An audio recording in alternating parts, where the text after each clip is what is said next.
पूजनीय मोहनजी भागवतांनी जे विधान केलेलं आहे ते राम मंदिराच्या संदर्भात बिलकुल नाही आहे. त्यांचं जे भाषण आहे ते जवळपास 6 वेळा मी ऐकलेलं आहे आणि त्यांच्या आधीचं भाषण आणि नंतरचं भाषण सुद्धा ऐकलेलं आहे. त्याच्यामध्ये त्यांनी सांगितलेलं आहे की त्यांनी उदाहरण दिलं आहे, रामकृष्ण मिशनचं उदाहरण दिलं आहे की ते 25 डिसेंबर साजरा करतात. तर त्यामध्ये मोहनजी म्हणतात की बा आमची जी संस्कृती आहे, हिंदू संस्कृती जी आहे ही सर्वसमावेशक आहे, सर्वांनी मिळून मिसळून राहण्याची संस्कृती आहे. त्यामुळे मोहनजी म्हणतात की काही लोक जे भारताच्या बाहेरून इथे आले तर त्यांच्यामध्ये कट्टरपणा आहे.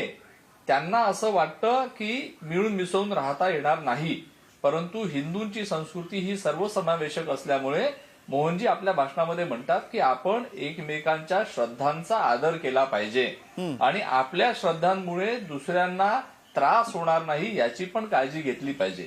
तर त्यांचं हे जे विधान आहे हे हिंदू, मुस्लिम आणि भारतातल्या सर्वच लोकांना लागू असलेलं विधान आहे.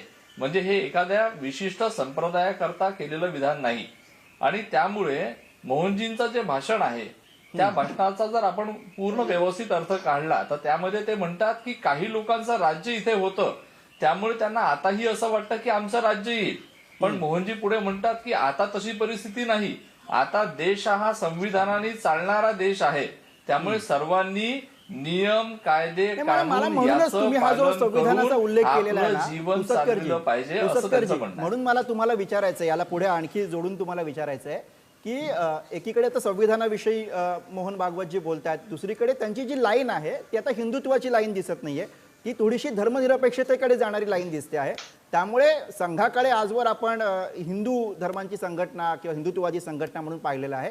अशात धर्मनिरपेक्षतेला अधोरेखित करण्याचा कुठेतरी संघाचा या निमित्तानं प्रयत्न येतोय का, या सगळ्या वक्तव्यांच्या निमित्तानं, असं याच्याकडे बघायचं का?